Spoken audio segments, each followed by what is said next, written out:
শহীদ হয়েছিলেন এই কংগ্রেসের আন্দোলনকে এগিয়ে নিয়ে যাওয়ার জন্য। এবং সর্বোপরি আমাদের সকলের নেতা মাননীয় প্রিয়রঞ্জন দাশবংশীর অকাল প্রয়াণে আমরা মর্মাহত, এবং তাকে আজকে আমাদের বারবার মনে হচ্ছে তিনি আজকে আমাদের থাকলে আজকে আমরা সত্যিই একটা ভালো জায়গাতে পৌঁছাতে পারতাম এবং হরিরামপুর ব্লককে একটা সুন্দর জায়গাতে নিয়ে যেতে পারতাম। যাই হোক, আজকে আমাদের আবেদনে সাড়া দিয়ে আমাকে জাতীয় কংগ্রেস প্রার্থী করার জন্য আমি অত্যন্ত নিজেকে ভাগ্যবান মনে করছি।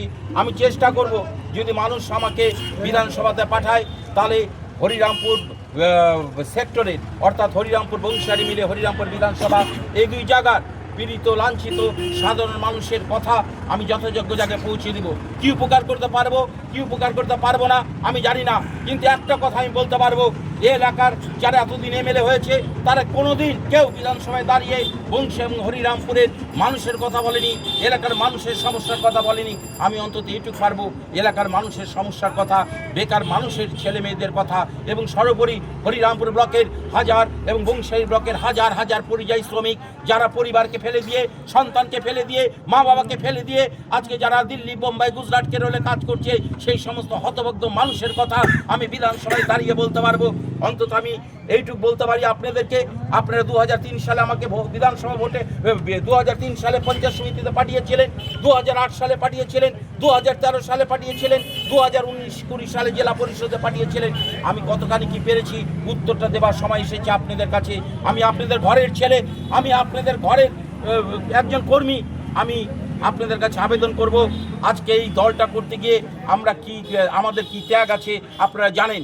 আর যে মানুষটি দাঁড়িয়েছে বিপ্লব মিত্র, তার নৃশংসতার কথা, এইখানে এই জায়গার থেকেই মৃত্যু হয়েছিল আমার বাবার, এবং তার অত্যাচারে আমার দাদা শ্রী গণেশ পাল প্রাক্তন প্রধান বাগিজাপুর, তার উপর নির্মম অত্যাচারে তার মৃত্যু হয়েছিল।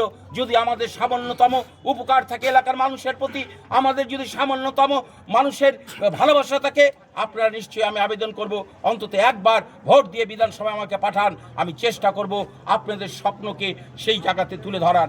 এই বলে আজকে আমাকে প্রার্থী করার জন্য আমি কৃতজ্ঞ, এবং যে সমস্ত মানুষ, যে সমস্ত কর্মীরা আমাদের পাশে এসে দাঁড়িয়েছেন সকলকে কৃতজ্ঞতা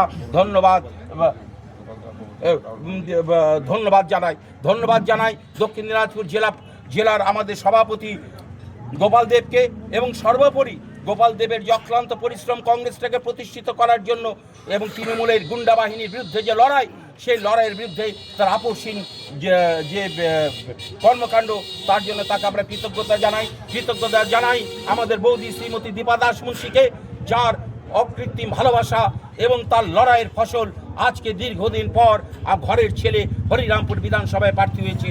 আমি এই আদত অঞ্চলের সমস্ত মানুষকে দল মত নির্বিশেষে, কে কংগ্রেস, কে সিপিএম, কে আরএসপি, কে তৃণমূল, কে বিজেপি, আমার দেখার নেই, সবাই যাতে অন্তত ভোট দিয়ে বিধানসভায় পাঠায়, এই আবেদনটা আমি তাদের কাছে রাখছি। জয় হিন্দ।